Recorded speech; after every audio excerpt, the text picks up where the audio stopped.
Hey, fellow explorers, it's Sandra the Explorer, and I want to come on here to chat about or remark upon certain experiences I've had along my explorations and share them with you. Today, I want to mention something extremely common in our population, probably more common than most of you think or talk about, which is autism, Asperger's, or other autism. And ADHD, different variations of brain function, and the terms that they put to that function of the brain, or lack thereof, but it is really just a difference in function of the brain, because usually people on this autism spectrum are extremely intelligent, very, very smart, and their brain just functions in a very different way and doesn't function the way that the majority of the population's brains do.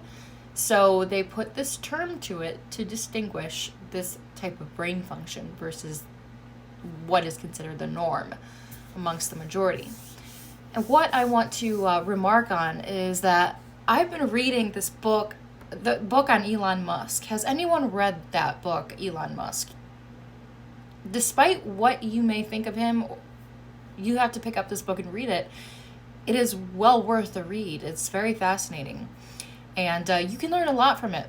So, as I've been reading through the book, I got very interested in learning more about how this man's mind thinks and how his brain works.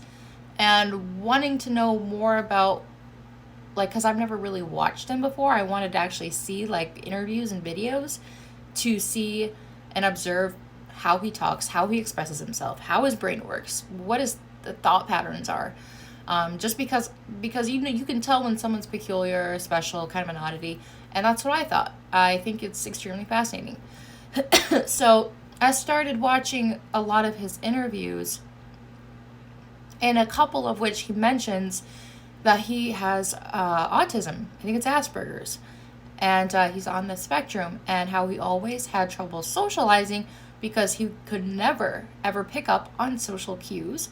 He couldn't distinguish variations in people's emotions or how they put themselves across. He just never, he never had the awareness of cues and the ability to respond to them.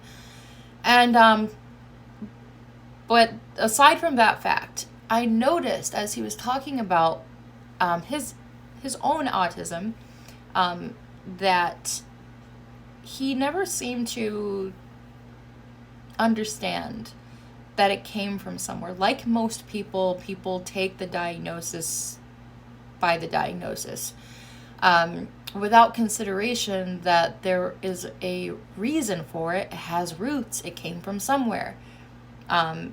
The diagnosis is one thing, but it doesn't describe what it is or where it came from. It might describe what it is to a point, but it doesn't describe why it's there or where it came from. That's important.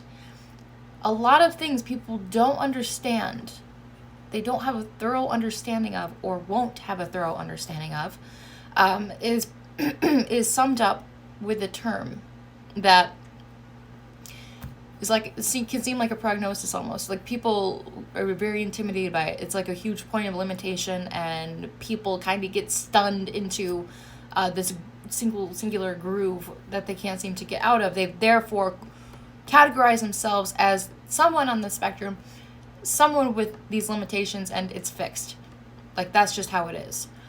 Now, the reason that I bring up this topic is interesting because years and years and years and years ago, I was diagnosed. I was told that I had Asperger's, and now I also know how common this is. Every other person is diagnosed with being on the spectrum, or they have ADHD. I also was diagnosed with an ADD specifically, though I was always sure it was what they would refer to as ADHD, because I know the traits, and I could determine that. But And there it goes. It kicks in here and there. This is why I like to sometimes follow a teleprompter on here, not because they're not my own thoughts. I just like to put my own thoughts in front of me so I don't lose track, because I can do that really well. But yeah, so they told me that I had Asperger's, and the way that it was put across to me obviously was in like this alarming fashion, or like this, they had like a feel behind it that was extremely limiting. Like, and I always was the kind of person who knew innately that I was not limited by what someone said about me. And if anyone tried to challenge that within me, it meant breakdown for me, because I am highly resistant to anyone trying to tell me what I am, or tell me who I am, or tell me what I'm limited by or what I'm not limited by. I do not believe, I guess ever since I was a child, I never believed in accepting or receiving certain input. And as I've grown older, I recognize it's because we do actually have to be careful about what we let be spoken into our lives, because we are not bound. We're only bound by our own thoughts and own mind. But if we're not aware of these things, we are easily influenced, very, very easily influenced by outer input. So, anyhow, rabbit trail. When I was diagnosed, obviously, like I said, it was alarming, and it was again infuriating to me. Actually, it was, because I never believed it, not for a second. I started learning to become extremely self-aware.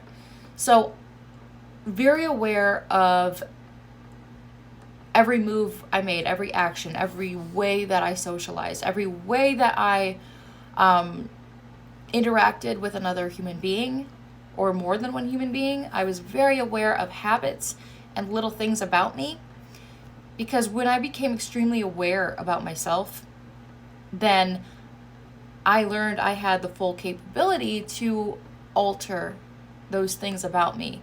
I had the full capability to correct those things about me. And then I had the full capability to heal whatever was going on in my head, my brain specifically. Because truthfully, what I strongly believe from my explorer's point of view is that when someone puts a term to some, specifically to like your brain function, and that's what it is, it's designating or distinguishing something to call this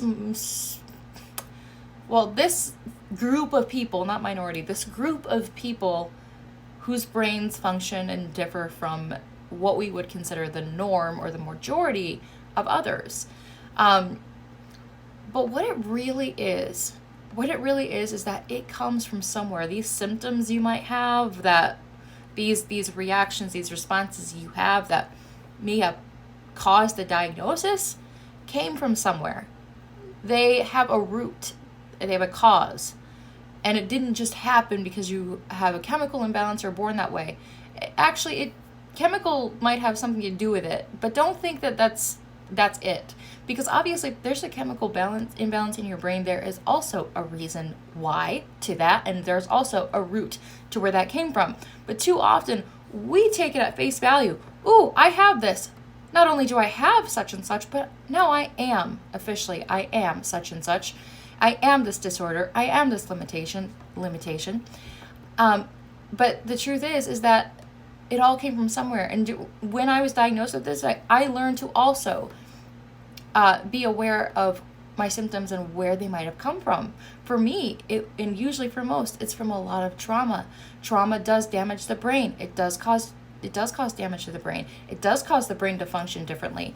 And so more often than not, you could trace these variations in brain function, differences in function, back to a trauma, back to something that stunned the brain and shocked it so much that it just from there on out functioned a bit differently. So, fascinating. If you are interested, put a comment down. Let me know what you think. Give me your 2 cents. Just put a thumbs up, hit like, share, and subscribe. Thank you so much for watching, and I will talk to you later, explorers.